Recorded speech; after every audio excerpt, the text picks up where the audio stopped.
नमस्कार मित्रो, GS अकॅडमीमध्ये आपलं स्वागत आहे. मित्रो, आपला जे क्वेश्चन पेपरचं एक्सप्लेन चालू होतं त्याचा आजचा तिसरा दिवस आहे.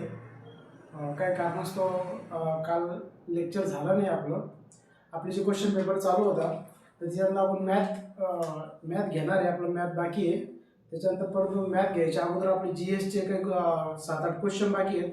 तेवढे क्वेश्चन अगोदर आपण घेऊ आणि त्याच्यानंतर मॅथ चालू करू आणि पुढच्या लेक्चरला नवीन क्वेश्चन पेपर आपला चालू स्टार्ट होईल. ठीक आहे. तर आपला क्वेश्चन चालू होता.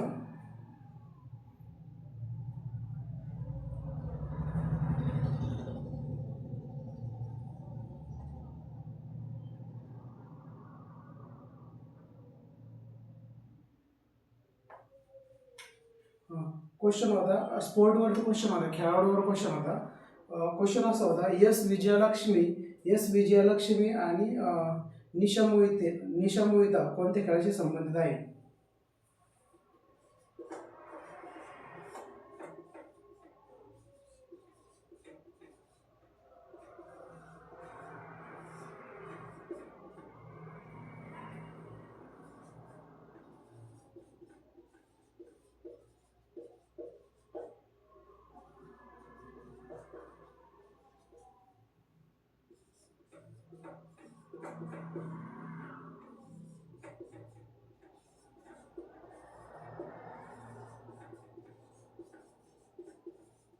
मित्र, असा क्वेश्चन होता आणि त्याच्यात ऑप्शन दिला होता बुद्धिबळ, गोल्फ, स्नूकर यापैकी नाही.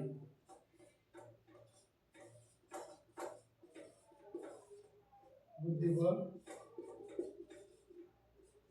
गोल्फ 1 नंबरचा ऑप्शन, 2 नंबरचा ऑप्शन, 3 नंबरचा स्नूकर, 4 नंबर यापैकी नाही. हे असा क्वेश्चन होता. तो 2017चा क्वेश्चन होता आणि प्रत्येक वर्षी खेळावर क्वेश्चन 1 किंवा 2 क्वेश्चन येतेच. तर याचा आन्सर होतो एस विजयलक्ष्मी आणि निशा मोहिता ही बुद्धिबळ खेळी संदर्भात होतो, संदर्भात आहेत.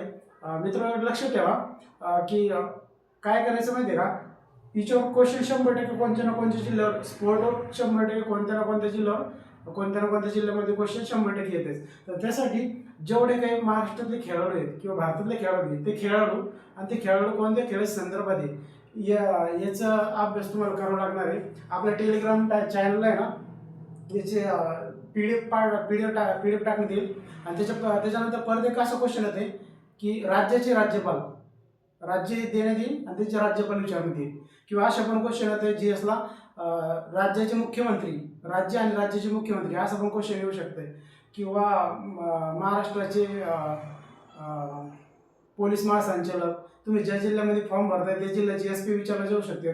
किंवा महाराष्ट्राचे मुख्य सचिव विचारले जाऊ शकते, त्याच्यावर पण क्वेश्चन येऊ शकते. किंवा राज्य, एखादं राज्य आणि त्या राज्याची राजधानी असं पण क्वेश्चन येऊ शकते. हे असे क्वेश्चन येऊ शकतात. तर याचे जे PDF आहेत ना, हे टेलिग्राम चॅनलवर टाकण्यात येतील, तसं काही काळजी करू नका. पण त्याचा अभ्यास तुम्हाला करावाच लागणार आहे, कारण त्याच्यात 100% 1-1, 2-2 क्वेश्चन असतात. ही स्किप करायसारखी गोष्ट नाही आहे. त्याच्यानंतर पुढचा क्वेश्चन आहे, लकीना पॅटर्न कशाशी संदर्भित आहे? लकीना पॅटर्नवर क्वेश्चन आला होता.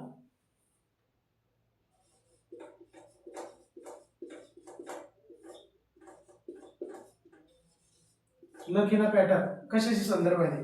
तर लकीना पॅटर्न हा आहे ना, आता इथं ऑप्शन दिलं होतं शैक्षणिक सुधारणा, नंबर 2 पाणी वाटप, नंबर 3 प्रादेशिक असमतोल आणि नंबर 4 होता प्रशासन सुधारणा.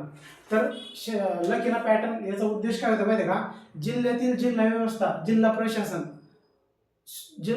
जिल्हा प्रशासन जे असते त्यामध्ये सुधारणा करण्यासाठी. म्हणून हा लकीना पॅटर्न जो काय आहे तो जिल्हा प्रशासनाशी संदर्भित होता, एवढं ध्यान ठेवा. जिल्हा प्रशासन, लकीना पॅटर्न जिल्हा प्रशासनाशी संदर्भात होता. त्याच्यानंतरचा क्वेश्चन आहे नेक्स्ट, भारतीय घटना समितीचे अध्यक्ष कोण होते? भारतीय घटना समितीचे अध्यक्ष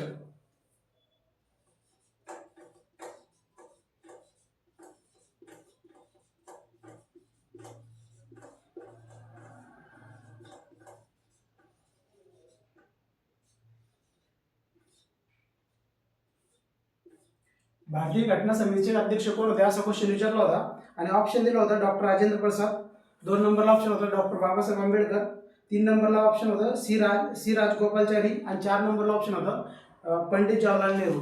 तर मित्र याचं उत्तर जे आहे ना, याचं उत्तर डॉक्टर राजेंद्र प्रसाद आहे.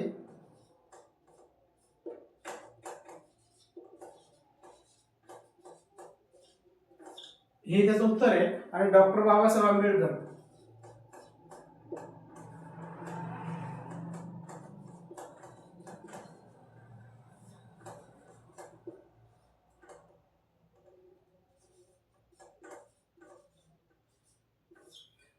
या प्रश्नाचं उत्तर भारतीय घटना समितीचे अध्यक्ष याचं उत्तर जर म्हटलं तर डॉक्टर राजेंद्र प्रसाद आहे आणि डॉक्टर बाबासाहेब आंबेडकर हे मसुदा समितीचे अध्यक्ष होते. आणि राहिला प्रश्न हे डॉक्टर राजेंद्र प्रसाद यांच्या अगोदर जेव्हा घटना स्टार्ट झाली, घटना समितीचे पहिले अध्यक्ष हे नंतर कायमस्वरूपी अध्यक्ष होते तर डॉक्टर राजेंद्र प्रसाद. आणि डॉक्टर राजेंद्र प्रसाद यांच्या अगोदर तात्पुरते अध्यक्ष कोण होते असा पण प्रश्न येऊ शकतो. तर डॉक्टर राजेंद्र प्रसाद यांच्या अगोदर तात्पुरते अध्यक्ष डॉक्टर सच्चिदानंद सिन्हा हे होते. लक्षात ठेवा, सच्चिदानंद सिन्हा.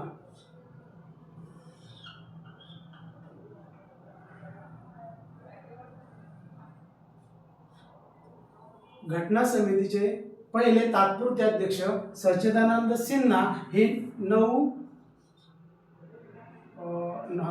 डिसेंबर 1946 ला हे 9 डिसेंबर 1946 ला होते. त्याच्यानंतर यांनी आरोग्याच्या कारणामुळे राजीनामा दिला आणि त्याच्यानंतर आले होते त्याच्यानंतर यांनी दुपारीच लगेच आरोग्याच्या कारणामुळे राजीनामा दिला. यांनी राजीनामा दिल्यानंतर दुपारीच लगेच उपाध्यक्ष फ्रँक अँथनी यांच्याकडे घटना समितीचे अध्यक्षपद देण्यात आलं. नंतर फ्रँक अँथनी.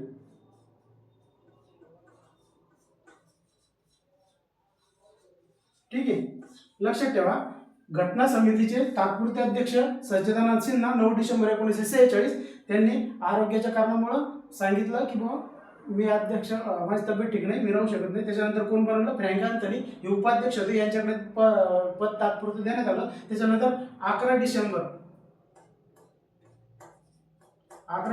1946 ला डॉक्टर राजेंद्र प्रसाद यांचे कायमस्वरूपी घटना समितीचे अध्यक्ष म्हणून नेमणूक करण्यात आली आणि डॉक्टर बाबासाहेब आंबेडकर हे मसुदा समितीचे अध्यक्ष होते. ध्यान ठेवा.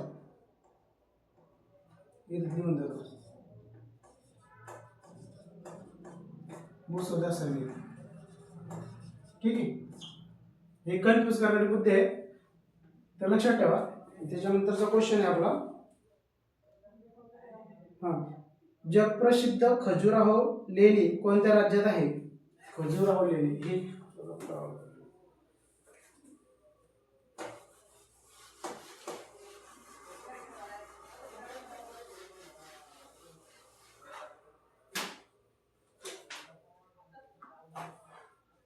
खजुराहो लेणी.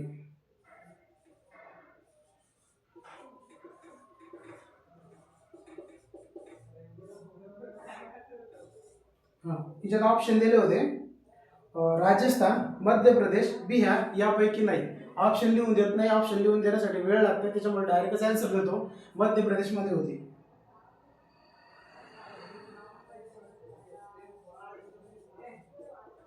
याच्यात एक्सप्लेन करण्यासारखं एवढं काही नाही. ज्या क्वेश्चन मध्ये एक्सप्लेन करण्यासारखं ते एक्सप्लेन केलं जाईल. याच्यात काही एक्सप्लेन करण्यासारखं नाहीये, हे फक्त ध्यानात ठेवायचं. वन लाईनवर क्वेश्चन येऊ शकते.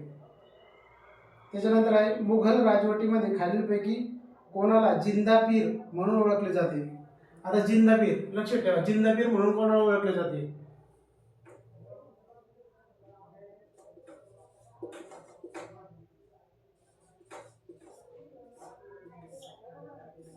जिंदा पीर. तर ऑप्शन काय दिले होते याच्यात? जहागीर, त्याच्यानंतर ऑप्शन होतं शहाजहान, यापैकी नाही, आणि एक होतं औरंगजेब. तर औरंगजेबांना जिंदा पीर म्हणून ओळखले जाते. लक्षात ठेवा, औरंगजेब यांना जिंदा पीर म्हणून ओळखले जाते. त्याच्यानंतरचा नेक्स्ट क्वेश्चन आहे, खालीलपैकी कोणत्या घटनादुरुस्तीनुसार पंचायत राज व्यवस्था बळकट करण्यात आली? आता लक्षात ठेवा, पंचायत राज व्यवस्था.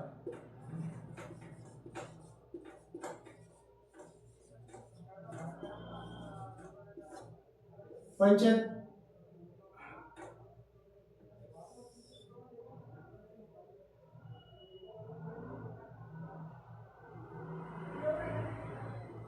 पंचायत राज व्यवस्था कोणत्या घटनेनुसार, आता याच्यात ऑप्शन दिले होते कलम नंबर 72, त्याच्यानंतर कलम नंबर 73,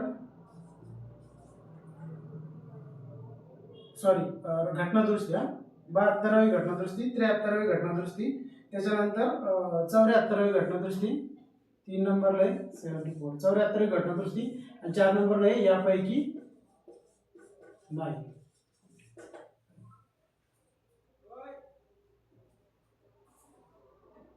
आता लक्षात ठेवा इथं ऑप्शनच असलेले. आता विशेष पाहिलं तर 73 आणि 74, 73 आणि 74 या दोन घटनादुरुस्ती आहे. पण 72 घटनादुरुस्ती काय माहिती आहे का? 72 घटनादुरुस्ती 72 कलम आहे. 72 कलम कशासाठी माहिती आहे का? राष्ट्रपतीचा दयेचा अर्ज,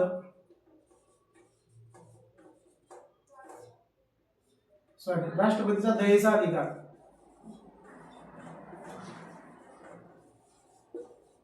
हे 72 कलम आहे ना, 72 कलम आहे राष्ट्रपतीचा दयेचा अधिकार. म्हणजे राष्ट्रपती एखाद्या व्यक्तीला क्षमा करू शकते हे दयेच्या अधिकारानुसार. पण राष्ट्रपती स्वतःने निर्णय घेऊ शकत बरं का, त्याला मंत्रिमंडळाची मान्यता लागते. राष्ट्रपतीचा दयेचा अधिकार 72 नुसार. आणि 73 74 या दोन्ही घटनादुरुस्ती आहे. 73 घटनादुरुस्ती कशासाठी माहिती आहे का?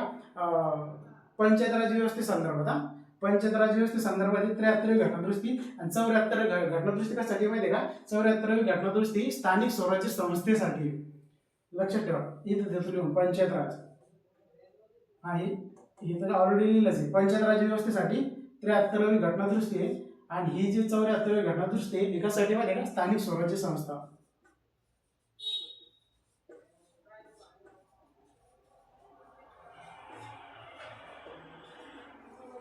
आता मग सांगा पंचायत राज आणि स्थानिक स्वराज्य संस्था याच्यामध्ये फरक काय? तर पंचायत राज मध्ये फरक काय माहिती आहे का? पंचायत राज मध्ये काय येते माहिती आहे का? ग्रामपंचायत. परत लक्षात ठेवा पंचायत राज 73 घटनादुरुस्तीनुसारची पंचायत राजची तरतूद करण्यात आलेली आहे. पंचायत राज, तर पंचायत राज मध्ये काय येते माहिती आहे का? ग्रामपंचायत, पंचायत समिती, जिल्हा परिषद. ग्रामपंचायत, पंचायत समिती, जिल्हा परिषद ही पंचायत राज व्यवस्थेमध्ये येते. आणि स्थानिक स्वराज्य संस्थेमध्ये काय येते माहिती आहे का? स्थानिक स्वराज्य संस्थेमध्ये नगर परिषद, नगर परिषद, नगरपालिका, महानगरपालिका. ठीक आहे, नगर परिषद, नगरपालिका, महानगरपालिका हे 74 घटनादुरुस्तीनुसार स्थानिक स्वराज्य संस्थेमध्ये येते. तर पंचायत राजमध्ये ग्रामपंचायत, पंचायत समिती, जिल्हा परिषद 73 घटनादुरुस्तीनुसार येते. त्याच्यानंतर नेक्स्ट क्वेश्चन.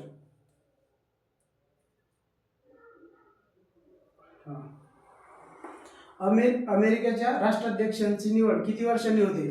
ठीक आहे, अमेरिकेच्या राष्ट्राध्यक्षाची निवड किती वर्षांनी होते हा क्वेश्चन आला होता 2017ला. ऑप्शन होतं 5, 6, 4 यापैकी नाही. आता लक्षात ठेवा अमेरिकेच्या राष्ट्राध्यक्षाची निवड दर 4 वर्षांनी होते आणि फक्त 2च टर्म राहू शकते पदावर. Next question. खालीलपैकी कोणाला नेपोलियन ऑफ इंडिया असे म्हणतात? वन लाईनर क्वेश्चन येऊ शकते.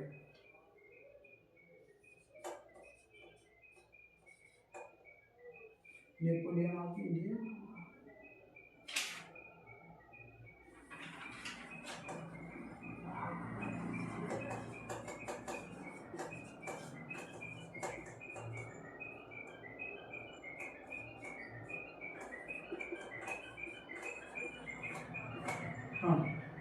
कोणाला नेपोलियन ऑफ इंडिया म्हटले जाते? त्याच्यामध्ये ऑप्शन होतं समुद्रगुप्त, चंद्रगुप्त, अशोक किंवा यापैकी नाही. तर याचं ना नेपोलियन ऑफ इंडिया समुद्रगुप्त यांना म्हटलं जात होतं.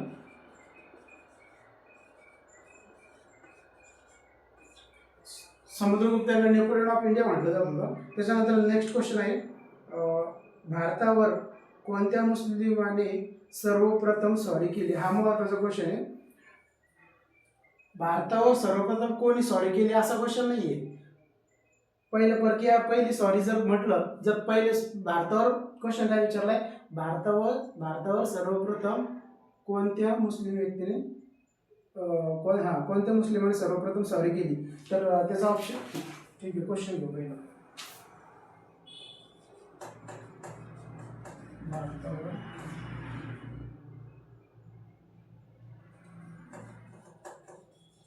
कोणत्या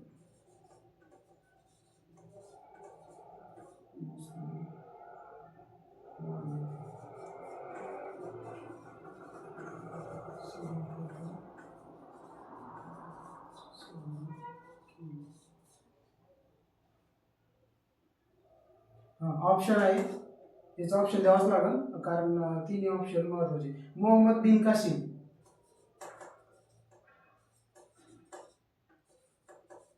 मोहम्मद बिन कासिम.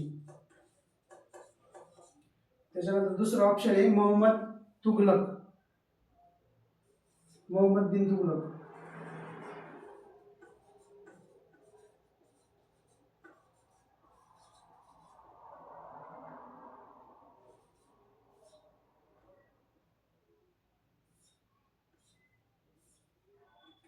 त्याच्यानंतर तिसरा ऑप्शन आहे मोहम्मद घुरी,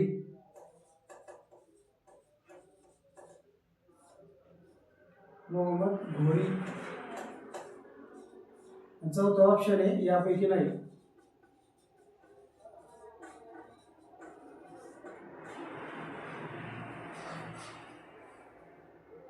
तर लक्षात ठेवा, याचं भारतावर कोणत्या मुस्लिमाने सर्वप्रथम स्वारी केली. आता याचं उत्तर काय माहिती आहे का, मोहम्मद बिन कासिम. याचं उत्तर काय आहे, मोहम्मद बिन कासिम यांनी 712 मध्ये भारतावर प्रथम स्वारी केली. आणि त्याच्यानंतर जो हे मोहम्मद बिन तुगलक, तर मोहम्मद बिन तुगलकचा कालावधी काय माहिती आहे का, 1325 ते 30. इथं 1325 ते 30. मोहम्मद बिन तुगलक यांचा कालावधी 1325 ते 30. हा दिल्लीचा सरदार होता. मोहम्मद बिन तुगलक जो आहे हा दिल्लीचा सरदार होता. त्याचा कालावधी 1325 ते 30. त्यानं काय केलं माहिती आहे का, राजधानी दौलताबाद येथे आणली होती. राजधानी कुठे आणली, दौलताबाद. ठीक आहे, इथे लिहून देतो. मोहम्मद बिन तुगलकने राजधानी कुठे आणली होती, दौलताबाद.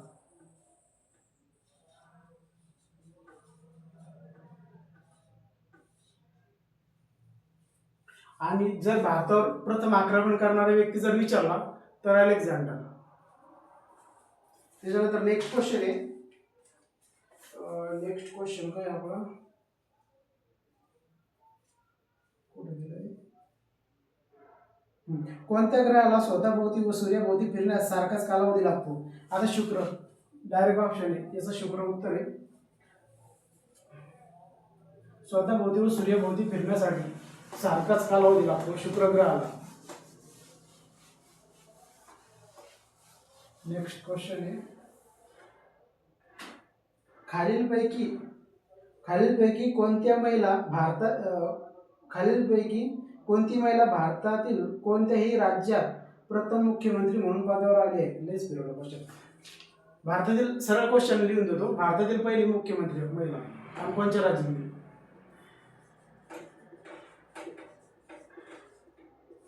भारतातील पहिली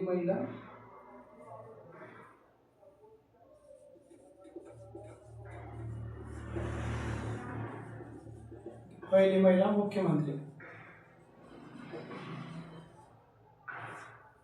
याच्यात ऑप्शन दिलं होतं जयललिता, विजयलक्ष्मी पंडित, सुचेता कृपलानी.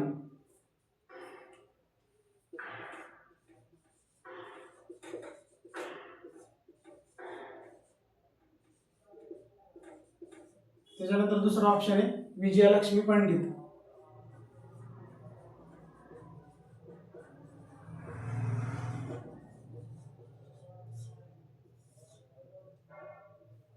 त्याच्यानंतर तिसरा ऑप्शन आहे जयललिता.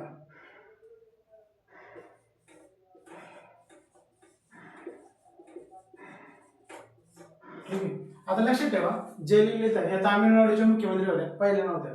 त्याच्यानंतर भारतातील पहिली महिला मुख्यमंत्री, तर भारतातील पहिली महिला मुख्यमंत्री सुचेता कृपलानी होती. भारतातील पहिली महिला मुख्यमंत्री कोण होती, सुचेता कृपलानी होती. त्याच्यानंतर जयललिता तामिळनाडूच्या मुख्यमंत्री होत्या. त्याच्यानंतर विजयलक्ष्मी पंडित. तर विचार क्वेश्चन येते विजयलक्ष्मी पंडित, हा पण क्वेश्चन येते. लक्षात ठेवा, विजयलक्ष्मी पंडित कोण आहे माहिती आहे का, भारतातील पहिल्या महिला राज्यपाल. भारतातील पहिल्या महिला राज्यपाल.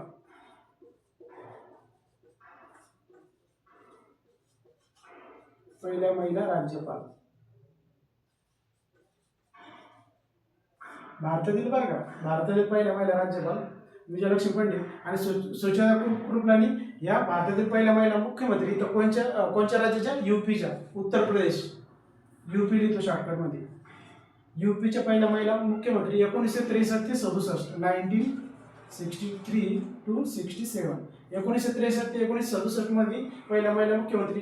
आणि जयललिता यायच्या होत्या ना, तामिळनाडूच्या. ठीक आहे. त्यांचा कालावधी काही वर्षापूर्वी समजा त्यांचं निधन झालं होतं. ठीक आहे, निश्चित नाही. आणि यांचा कालावधी नाही. त्याच्यानंतर नेक्स्ट, महाराष्ट्राच्या सीमारेषा एकूण 6 राज्यांशी संलग्न आहेत. खालीलपैकी कोणत्या राज्यात त्यात समावेश होणार नाही? आता महाराष्ट्राच्या सीमारेषा,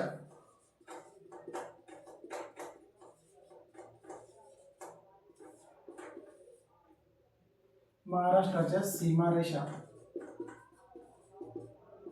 कोणत्या राज्याला लागून आहेत? आणि याच्यात ऑप्शन काय दिलं होतं माहिती आहे का? तामिळनाडू, गुजरात, मध्य प्रदेश, तेलंगणा. काय दिलं होतं? तामिळनाडू, गुजरात, मध्य प्रदेश, तेलंगणा. तर ठीक आहे, डायरेक्ट मॅपवरच बघू. आता याच्यात तामिळनाडूचे उत्तर दिलं होतं ना, तर जे ऑप्शन दिलं होता, तामिळनाडूला महाराष्ट्राची सीमा लागून नाही. तेलंगणाला आहे, मध्य प्रदेशला आहे, गुजरातला आहे, कर्नाटकला आहे,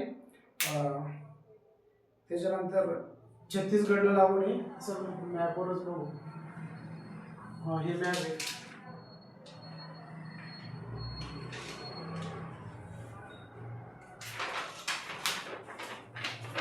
ठीक आहे, हे बघा, हे मॅप आहे. हे महाराष्ट्र. ठीक आहे. महाराष्ट्र आहे. गुजरात, महाराष्ट्राला लागून सीमा आहे. गुजरात 1, मध्य प्रदेश 2, त्याच्यानंतर छत्तीसगड 3, त्याच्यानंतर तेलंगणा 4, त्याच्यानंतर कर्नाटक 5, आणि त्याच्यानंतर गोवा 6. हे इथं गोवा आहे. गोवा, कर्नाटक, या ध्यानात ठेवायचं. सुरुवात स्टार्टिंग येऊन करायची. गुजरात, मध्य प्रदेश, छत्तीसगड, तेलंगणा, कर्नाटक, गोवा, या असं सिक्वेन्सनुसार जर ध्यान ठेवलं ना, लक्षात राहील. ज्यावेळेस क्वेश्चन विचारला जाईल, आता क्वेश्चन फक्त किती राज्य, जर कदाचित क्वेश्चन किती राज्य येईल, किती राज्याची सीमा लागून असं विचारू शकते. मग ज्यावेळेस तुम्ही असं दिमागमध्ये फिट करू शकता ना, तर मग तुम्ही असं विचार करायचा, इकडे कोपऱ्याला काय? गुजरात आहे. गुजरातच्या नंतर काय? मध्य प्रदेश आहे. मध्य प्रदेश झाले की इकडे खाली काय? पूर्व साईडला काय? इथं छत्तीसगड आहे, झाले 3. त्याच्यानंतर इकडे काय? तेलंगणा आहे 4. त्याच्यानंतर इकडे कर्नाटक 5. त्याच्यानंतर काय? गोवा 6 सीमा लागून आहेत. ठीक आहे. आणि त्याच्यानंतर कोणत्या साईडला कोणची सीमा लागून आहे हा पण क्वेश्चन येऊ शकतो. ते लक्षात ठेवा. पूर्व साईडला छत्तीसगड आहे, उत्तर साईडला, महाराष्ट्राच्या उत्तर साईडला मध्य प्रदेश आहे, वायव्य साईडला गुजरात आहे, त्याच्यानंतर दक्षिण साईडला तेलंगणा आणि कर्नाटक आहे, त्याच्यानंतर नैऋत्य साईडला गोवा आहे. ठीक आहे, झालं क्लिअर? असाच क्वेश्चन आहे. याच्यामध्ये मला येणार नाही, नंतर क्वेश्चन आला तर आपण मॅप परत बघू. चला नेक्स्ट, त्याच्यानंतरचा क्वेश्चन आहे.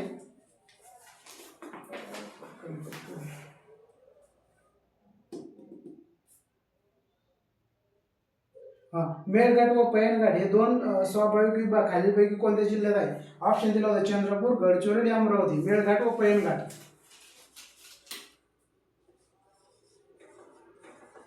मेळघाट व पैनघाट, डायरेक्ट आन्सर देतो, अमरावती. नेक्स्ट, भारताच्या राष्ट्रपतीची निवड हे करतात. ऑप्शन दिलं होतं भारताचे पंतप्रधान व त्यांचे मंत्रिमंडळ, चूक. राज्यसभा व लोकसभा यांचे सदस्य, चूक. संसदेच्या दोन्ही गृहातील व राज्यांच्या विधानसभेतील निवडून आलेले सदस्य, बरोबर.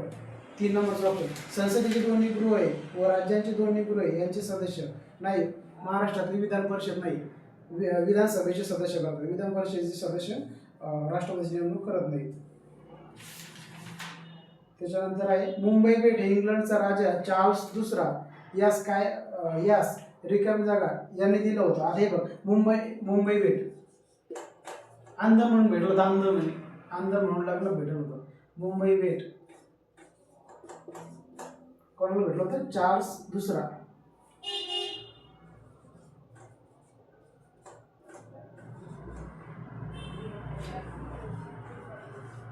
मुंबई बेट चार्ल्स दुसरा. ऑप्शन काय दिलं होतं, याने पोर्तुगीजांकडून जिंकून घेतले, चूक. त्याच्यानंतर याला त्याच्या विवाह प्रसंगी पोर्तुगीजांनी आंदण दिले होते, बरोबर आहे. मुंबई बेट हे चार्ल्स दुसरा याला त्याच्या लग्नामध्ये पोर्तुगीजांनी आंदण म्हणून भेट दिलं होतं. ठीक आहे, लक्षात राहील का, लिहून देतो. याला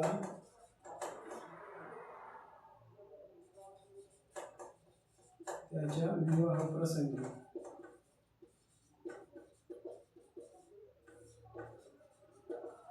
आंदण म्हणून पोर्तुगीजांनी दिलं होतं. कोण दिलं होतं, पोर्तुगीजांनी. लक्षात ठेवा, चार्ल्स दुसरा, दोन नाव लक्षात ठेवायचे. चार्ल्स दुसरा पोर्तुगीजांनी दिलं होतं लग्नामध्ये आंदण मुंबईला. हां, त्याच्यानंतर नेक्स्ट, इसवी सन 1757 ची प्लासीची लढाई.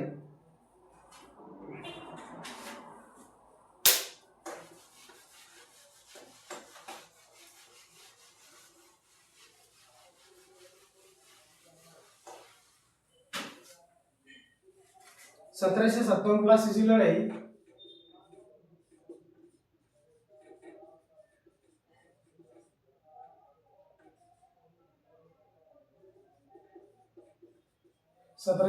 प्लासीची लढाई. 1760 वांदिवासची लढाई.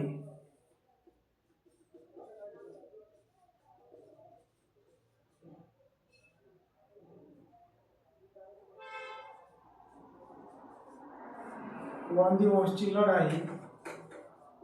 त्याच्यानंतर 1764 ची बक्सरची लढाई.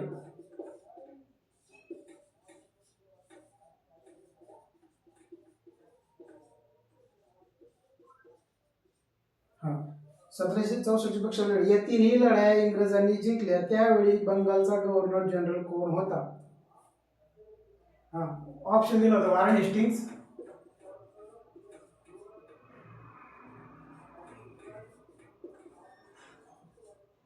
वॉरेन हेस्टिंग्स, त्याच्यानंतर होतं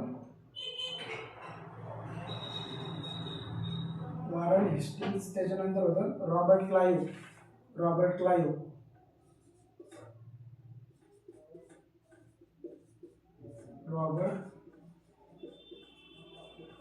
क्लाइव्ह. तीन नंबरला होतं सर आयरकूट.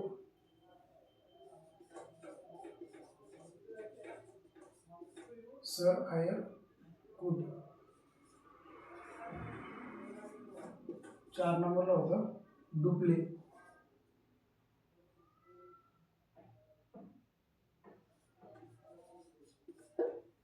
हा, आता लक्षात ठेवा, 1757 प्लासीची लढाई, 1760 वांदिवासची लढाई आणि 1764 बक्सरची लढाई, या तिन्ही लढाई झाल्या. त्यावेळेस बंगालचा गव्हर्नर जनरल रॉबर्ट क्लाइव्ह होता. आणि रॉबर्ट क्लाइव्ह दोनदा बंगालचा गव्हर्नर जनरल होता. एक 1757 ते 1760. ठीक आहे, 1757 ते 1760 आणि त्याच्यानंतर 1765 ते 1767 दोन वेळेस बंगालचा गव्हर्नर जनरल होता. त्याच्यानंतर वॉरेन हेस्टिंग्सचा कालावधी 1772 ते 1785, 1772-85. हां, त्याच्यानंतर हां, हे दोन ऑप्शन नाही आहे. हे दोघंच लक्षात ठेवा. हे दोघांवर नेहमी क्वेश्चन येते. आणि त्याच्यानंतर तिन्ही गोष्टी लक्षात ठेवा. प्लासीची लढाई, याच्यानंतर क्वेश्चन असं पण येऊ शकते, प्लासीची लढाई कधी झाली, 1757. वामदेवची लढाई विचारलं जाऊ शकते, 1760. त्यामुळे हे पण लक्षात ठेवायचं. त्याच्यानंतर बक्सरची लढाई 1764. हे इथं पण तीन क्वेश्चन तयार होऊ राहिले. किंवा वॉरेन हेस्टिंग्सचा कालावधी विचारला जाऊ शकते.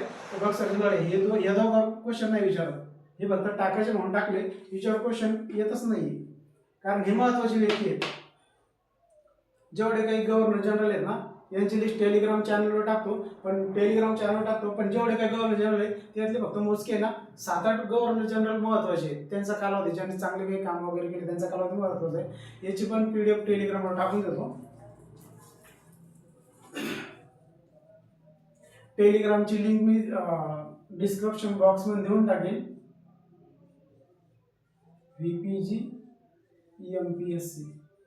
VPG MPSC हे टेलिग्राम चॅनलचं नाव आहे, टेलिग्राम चॅनलचं, आणि त्याच्यावर लिंक टाकलं जाईल, काय अडचण नाही. 1-2-4 दिवसानंतर व्हिडिओ चालू होतील. त्याच्यानंतर नेक्स्ट क्वेश्चन चला. जवाहरलाल नेहरू यांनी त्यांचा रिकाम जागा हा ग्रंथ अहमदनगर येथे तुरुंगात लिहिला.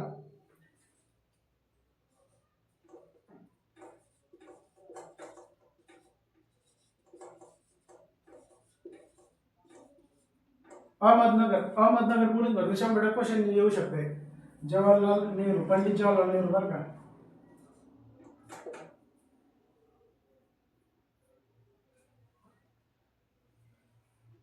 त्यांचा discovery of India.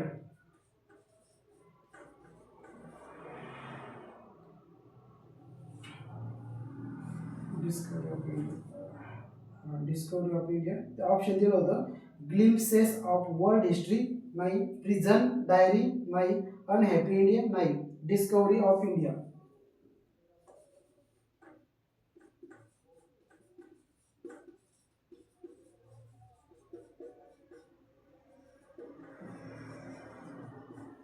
Discovery of India अहमदनगरच्या तुरुंगामध्ये लिहिला होता. त्याच्यानंतर क्वेश्चन आहे, पिकलेले टोमॅटो त्यांच्यातील कोणत्या घटकामुळे लाल दिसतात? ऑप्शन आहे लायकोपीन. त्याच्यानंतर बेडूक हा या वर्गातील प्राणी आहे. बेडूक हा या वर्गातील प्राणी आहे. ऑप्शन दिलं होतं उभयचर, सरीसृप, मत्स्य आणि सस्तन. आता सरीसृप, बट ऑप्शन दिला तुम्ही उभयचर, त्याच्यानंतर सरीसृप, त्याच्यानंतर मत्स्य,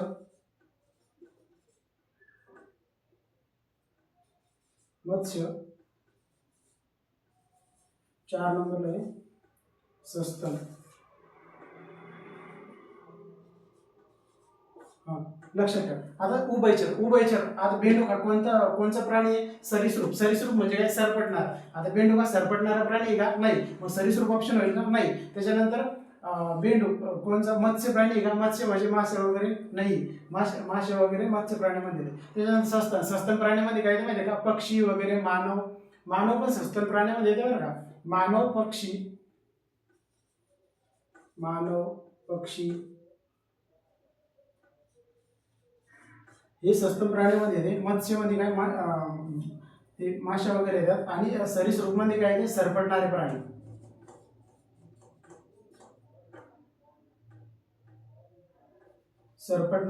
येतात.